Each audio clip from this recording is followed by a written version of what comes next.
Hi, my name is Dan Thompson. I'm CFA faculty chair here at the New York Academy of Art. I teach Drawing 1 and I teach Drawing 2, which are anchor courses. They're pivotal, essential courses for the CFA program and have been so since we designed it. We created the CFA program in 2015. We wrote it and designed it to be a standalone elite program to take place essentially in a shorter time frame with the same set of rigor and skill building that people normally associate with the MFA program here at the Academy. The CFA students come from all walks of life. Many times they come from different countries where they can get one-year visas to study here in the United States and then return to their countries to pursue careers that they wouldn't have had access to were it not for the education that they receive in the program. We also get students who are second career folks who arrive with a certain degree of expertise and professionalism, certainly a maturity, and we embrace those kinds of students as well. They generally do very well when they apply themselves to learning the skills within this program. We also get students who are interested in the MFA program. They want to apply, but they don't feel ready, and therefore CFA has the unique capacity to empower them, get them prepared for MFA matriculation here at the Academy. And then we occasionally get an MFA graduate who wants to continue within the New York Academy's learning culture, which is quite unique, and they also do very unique work within the CFA program. And I believe that has a lot to do with this very specialized culture. I call it a culture of learning or a learning culture because the kinds of dialogue that you have, the sort of discourse that takes place in under this roof is unlike any other place. And this is certainly the case for every school. Name your school and you're going to have a certain kind of dialogue that goes on within that program, within those interactions with the teachers and the students. But that which takes place here has always been, like I said, uniquely attractive to me. It's kept me here. I was a graduate of the New York Academy in 1999, so I essentially, in a certain way, have continued as a student for 30 years almost here at the Academy because I just find it so fascinating. And the kinds of dialogue that we have are deeply inspiring and sustain a lifetime of creativity. The CFA level teaching breaks down the disciplines of drawing, for example, and my specialty is in drawing and in teaching drawing. And what I like to see in the way that drawing is presented to a student is if you can unpack the skills and not so much treat the skills as a matter of method or methodology, but as comprehension and understanding. So we take something like proportion. If you could take proportion as a topic or a subject and flesh it out into a number of different options or choices which empower an individual to gauge for themselves how to ascertain proportional harmony or clarity. There may be a great many things they can do, such as finding the halfway moments on the figure. They can go into a canon of proportions. They can investigate concepts of three-point relationships, such as triangulation, and various sorts, using the environment around the subject or the envelope. These are things that we try to present in this program that are outside of a methodology, which is critical because when somebody emerges to do their own work, they're going to have their own voice. They need to have their own cadence, and we have to support that. And when they learn to draw, we're not trying to indoctrinate them into a drawing system. You're not supposed to be beholden to being a classical artist, whatever that means. What you want to be able to do is pursue your own creative instincts with a capacity to manifest them onto canvas, onto paper. And so in the CFA program, we go a little bit more toward the fundamentals because it's within the fundamentals that the advanced knowledge is hidden. The first thing is when people come into the program, oftentimes there's a feeling about ways of traditional study which is expected.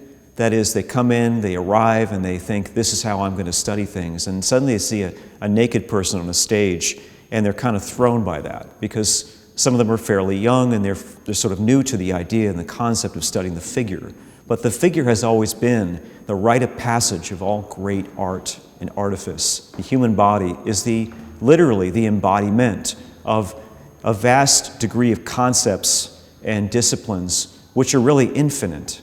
I mean, the majesty of the body and the nature of it spawns all sorts of ways of thinking about edge work and aesthetics and idealization, and the fact that they are us, it makes it a profound way of looking at art, of looking at training. So when they come into the program, once they see the naked body on the stage, they quickly realize that the last thing that they're thinking about is nakedness, because there's an atmosphere in here of reverence, of quiet contemplation around the nature of aesthetics surrounding the human body.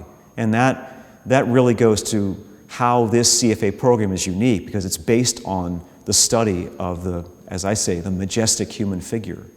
And once we build upon that, I think they quickly mature and they gain an appreciation of why they're steeped in this art form and why that art form matters to them, why it's relevant in the past, and why it could be an extremely vital force for them in the future, how it could give their lives meaning, how they could look at themselves, because looking at the human body really is self-reflection, and it becomes self-revelatory once you see the body, once you think about using the figure and crafting these stories around human interaction, anecdotes, legends, myths, whatever, that I think appeal to them almost instinctively or almost unconsciously, so that when they matriculate further and they investigate art history, they find further ways of connecting with the past so that they can look at the future. Along that trajectory, we try to build the skills up further. We talk to them about compositional thinking. We try to lay out a set of concepts that deal with contemporary design, contemporary storytelling, as John calls it, visual texts, visual storytelling. And this is a critical thing because when we're talking to them about this, it's in the middle. It's literally like a bridge between the fundamental or basic concepts, the introductory ideas, and the production stages, the part at the end when they're making thesis work, when they're creating a body of work.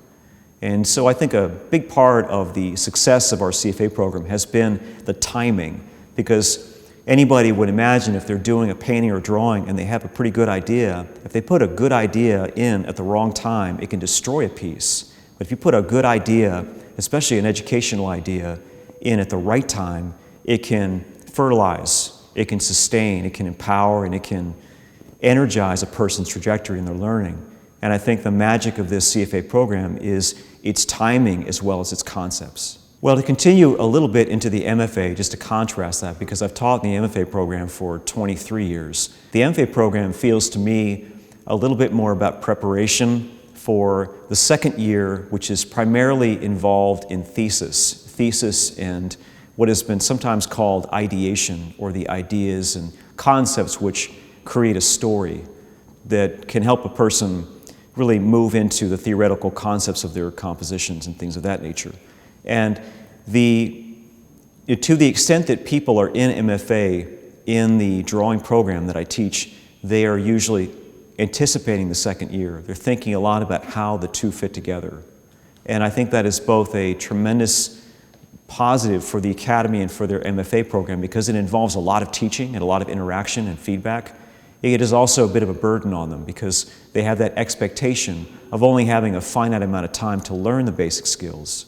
And so what I find refreshing about CFA is they don't have that burden as much. What we have is a one-year program of three consecutive trimesters or 3 consecutive semesters. And what they do in those semesters is they front load a lot of the skill, and then they work toward a thesis at the end in the third semester, a kind of mini thesis, if you will. And I think that gives them a nice balanced look at what creativity can entail, the various levels of creative thinking and performance, because a lot of it is going to be exercise and skill building, whereas other kinds of things are going to be about their concepts, about their stories that they want to tell. I mean, what I would want people to be aware of, because when we sit down and talk about these issues, the last thing that we want them to feel like is an infomercial. And we don't want to put something out there that's somehow unrealistic in terms of its appeal. And what I would want people to realize is that we're not looking for every single person to apply. We're not looking for individuals, far and wide to file their applications so that we can accept every human being. When I first came to the Academy, I wanted to get a gauge of whether I was on the right trajectory.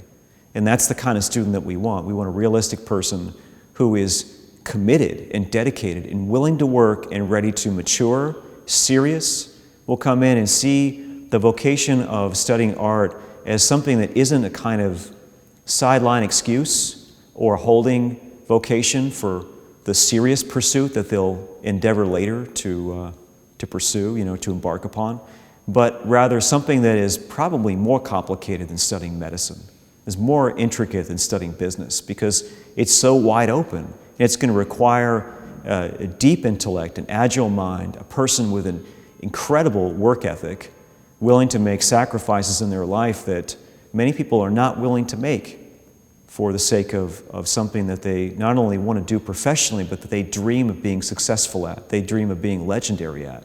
And those kinds of individuals are not everyday people.